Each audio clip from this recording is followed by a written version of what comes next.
Hi friends, I have two quick things, well we'll see if they're quick or not, that I want to share with you. I tried to make a video earlier but the phone interfered and I've been feeling a little kind of like off and on today. Not totally solid, but that's okay. If it wasn't raining out there I could get outside and ground myself a little. As it is, I'll just do it mentally. All right, now I've been aware, I don't know how the knowing came, but I'm not the lone stranger with it. I've heard it in other places. Our cell structure, our body's structure, for those of us ascending, is moving towards crystalline, less of the flesh and blood kind of a thing. And okay, so I've been aware of this, and you know me, I'm crazy for crystal anyway, so that works for me. But I was just listening. Um, we've got to find a better name than serendipity, because these things, serendipity is almost as if, well, it's kind of by accident and it's really neat, but it doesn't, it's more than that, you know? Intuition tells you what to do at a certain time, and the serendipity is the fruit of following intuition very often, don't you think? Okay, so I was watching a Bruce Lipton lecture, and oh my God, I love the guy anyway. He's so plain and he's so clear and he's so animated in his delivery of what he is sharing about how we control the DNA. It's how we've been lied to. I mean, this guy taught medical students. He was a professor. He's a, cell biologist, I guess. I don't know exactly. Anyway, he said it. He laid it out. And he showed how the cell structure becomes crystalline and what that means. And so I'll put it in a link along with this video. It's a 4 of 12, it's a 12-part lecture. And it's in number 4. And you can probably pick up enough from that, especially if you've ever heard Dr. Lipton before. But, feel free to take the whole lecture on. He's a delight. So we are indeed, I can feel it. It's like waves. It's impacting. Just see waves of cosmic energy coming in, etheric energy, finer than the physical eyes can pick up. But it's coming to us and passing through us and impacting us on the way, not only us, but the earth and all life and the whole solar system. This is a group thing. We are all one, and the sun is kind of like the heart of us. And so it's little wonder that it's been worshipped down through time. We'll find out it's in our very innards, that there's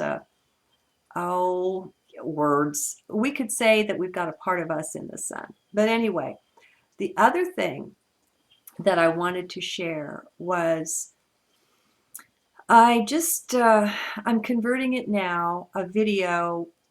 It was from 10:30, October 30th. And so it was the last day of my 3 days in the grave almost. It was so heavy what I was slogging through. It was so difficult. But on the last day and towards the middle or the end of the last day, I was coming into somewhat more of an understanding, precious little, of what I was going through, of what was happening. And I know it will be misunderstood, this video. I'm going to upload it anyway, because if you hear it in mind, you'll get it all wrong. So I just want to tell everybody, I'm not looking for a mate, okay? I'm not fishing. All right, got that off my chest. Read this on a really, really deep level. And I probably ought to put a warning on it for you who are empaths and so on, for you who are sensitive. The energy that comes with it is powerful, heavy, and intense. So just be alert, be aware. All right, now, the other thing that I wanted to share, we feel heavy, we feel tired, we feel weary at the soul level, a lot of us. This is not an easy place to be, and it's not a little while that we've been here. It's not just this lifetime for the huge bulk of us. And it's a very harsh environment for who and what we really are. And so it's little wonder we could get so detached from our higher self just having to slug through this stuff. But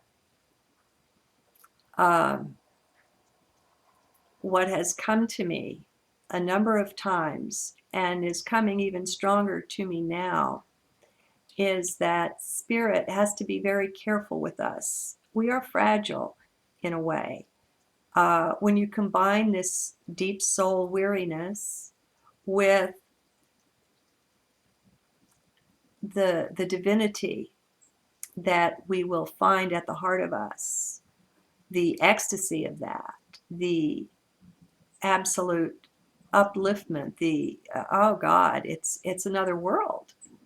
It is so akin to what we're used to experiencing here, which isn't to say it can't be experienced here. It's just saying that the way things have been for any number of centuries, people don't go around walking in the fullness of their higher self, their inner divinity, their overshadowing presence, whatever you want to call it. The words don't matter.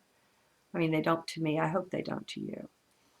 And so I mentioned fragile.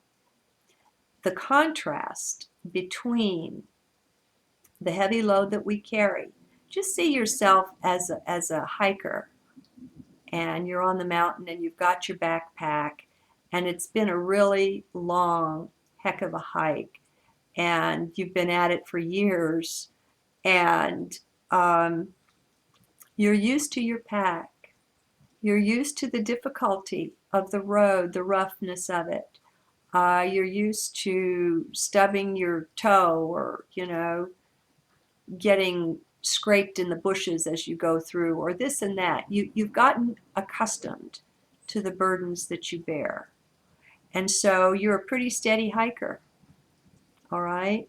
Now, all the while that you're hiking, if you would, imagine a connection that you have to spirit. And so hovering above you in the ether, shall we say, is your own divinity, is your own overshadowing divine presence. It's really you also. That is the you that has sent forth a ray here that's manifesting as the physical body. That's the real you. This isn't. All right, but right now, all we're perceiving, for the most part, is the hiker on the mountain, the difficulty of the trail, the storms, all the rest of it. But we're used to it. We're like horses, used to being in the traces, It's storming here, so I don't know how much of that will come through in the video. So the danger is that there is such a great, phenomenal contrast between our experience here and our experience in and as the fullness of our divinity, that we would quickly become ineffective here. We might fall off the freaking mountain if we were to be taken too quickly into the fullness of that. And frankly, once we experienced it, we would want to throw the pack off, just leap off the mountain and float up into the heavens and fly around. I mean, it would be too hard, my friends, to come back and deal with this if we got too much of a view too soon of who and what we are. It reminds me of the NDE, the people that have these near-death experiences. Pretty consistently, you hear them saying they had to be dragged kicking and screaming back into 3D to get back into their body and, take on the pack and pick up the walking cane and go it again for a while. And really, I don't I don't know, but I'm going to guess that the divinity that we feel as we cross over, even that isn't yet what we have directly ahead of us here and now, as our bodies are being converted into this crystalline form. We're crystalline already. If you get a good enough magnifying instrument and study the blood under really high magnification, its structure is crystalline. By the way, did you know gold is structured as a crystal? We see it rounded off because it's soft and it's been washed down through the waters usually, and it wears the edges off. But when it's found in its natural form, it has a crystalline form. And so that's where we're headed, and that's why we're stepping into resonance now and leaving the whole concept of the karma behind. So I just wanted to put my 2 cents worth in. Sometimes we think we're being punished or it's cruel that we're cut off from our higher self. Well, maybe this is a new way to look at that. Huh? Maybe this is a way to see it instead as an outpicturing and an outpouring of the love of Source. Good day.